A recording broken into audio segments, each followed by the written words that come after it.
সদ্য শেষ হওয়া ঢাকা আন্তর্জাতিক বাণিজ্য মেলা আসলে কতটা আন্তর্জাতিক মানের ছিল সেই প্রশ্ন তুলেছেন ক্রেতা দর্শনার্থীদের পাশাপাশি দেশি বিদেশি ব্যবসায়ীরাও। তাদের অভিযোগ, নামে আন্তর্জাতিক হলেও মেলার পরিবেশ, পণ্যের মান ও সুযোগ সুবিধা কোনোটাই আন্তর্জাতিক মানের নয়। এবারের বাণিজ্য মেলা পুরোপুরি সফল হয়নি বলে স্বীকার করছেন খোদ বাণিজ্য উপদেষ্টা শেখ বশিরউদ্দিনও। বিস্তারিত সেলিম মালিকের রিপোর্টে। ৩০তম আসরে ঢাকা আন্তর্জাতিক বাণিজ্য মেলা ৫০ টাকার টিকিট কেটে অনেকটাই হই হুল্লোড় করে মেলায় প্রবেশ করছে ক্রেতা দর্শনার্থীরা। মেলায় প্রবেশ করেই অস্বস্তি, আচ্ছন্ন ধুলোবালিতে নিঃশ্বাস নেওয়াই কঠিন। যেখানে সেখানে ছড়িয়ে আছে কাগজ আর পলিথিন প্যাকেট। যে পরিমাণের যে ধুলা উঠতেছে মানুষের, শিশু, বাচ্চা বা বৃদ্ধ মানুষগুলো আসছে, তো তাদের দিকে তো নজর দিচ্ছে না। পূর্বাঞ্চলের বিশাল জায়গা নিয়ে বাণিজ্য মেলায় অংশ নিয়েছিল ৩২৯টি প্রতিষ্ঠান। এর মধ্যে ভারত, তুরস্ক, সিঙ্গাপুর, ইন্দোনেশিয়া, মালয়েশিয়া এবং হংকং এই ৬টি দেশের স্টল ছিল ১১টি।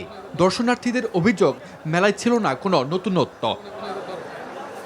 ইউরোপ আমেরিকান জিনিস, ইভেন চায়নার ভালো ভালো জিনিসও যদি বলি, সেগুলো আমাদের এখানে এক্সপেক্ট করি, কিন্তু ওই ঘুরে ফিরে ওই একই জিনিসই পাই। নিউ মার্কেটে যাই, গাউছিয়া যাই, মানে ওখানকার দোকানদারের সব জিনিসপত্র দিয়ে এখানে ভর্তি।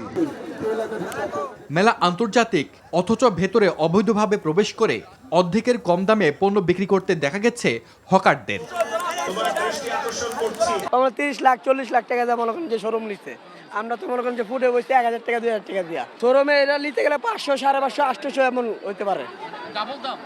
এমন বাস্তবতায় বাণিজ্য মেলার মান নিয়ে প্রশ্ন তুলেছেন দেশি ব্র্যান্ড প্রতিষ্ঠানগুলো। সন্তুষ্ট নন বিদেশি ব্যবসায়ীরাও। কিছু লো প্রোফাইল দোকানপাট আছে যেগুলো আসলে এখানে নিউ মার্কেট থেকে আসা বিভিন্ন লোকাল মার্কেটের জিনিসপত্র এখানে সেল হয়, যার ফলে আন্তর্জাতিক মানটা আর বজায় থাকে না। So very sorry to say যে দিন দিন এটা মান হারাচ্ছে। इंटरनेशनल नाम होने से नहीं इंटरनेशनल होता सर, उसका काम भी इंटरनेशनल जैसा होना चाहिए, पब्लिक भी, क्राउड भी और स्टॉल भी इंटरनेशनल जैसे होने चाहिए थे। In Europe, they don't know. In Latin America, they don't know.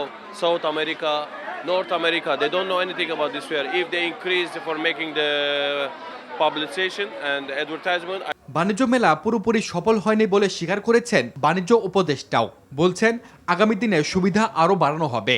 আমাদের নাগরিকদের যে আগ্রহ, যে কারণে ওনারা বাণিজ্য মেলায় আসেন, আমাদের জাতীয় সক্ষমতা সম্বন্ধে একটা ধারণা নেওয়া, সামগ্রিকভাবে উৎসাহিত হওয়া, অনুপ্রাণিত হওয়া।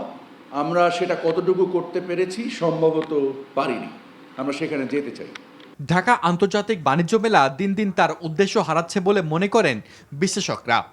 90 দশকে যতগুলো কোম্পানির প্রথম 2-3 বারের দেখি আমি যে বিভিন্ন যতগুলো দেশ, যতগুলো কোম্পানি এসেছিল, এখন তার থেকেও সংখ্যা কমে গেছে। আসলে তো হওয়া উচিত ছিল আমার বাংলাদেশের এখন ট্রেড যত বড় হয়েছে, এটা হয়তো আরও 4 গুণ বাড়ার কথা ছিল। রপ্তানি উন্নয়ন ব্যুরোর তথ্যে এবার বাণিজ্য মেলায় প্রায় 393 কোটি টাকার পণ্য বিক্রি হয়েছে, আর রপ্তানি আদেশ এসেছে 224 কোটি টাকার। সেলিম মালিক, এনটিভি নিউজ, ঢাকা।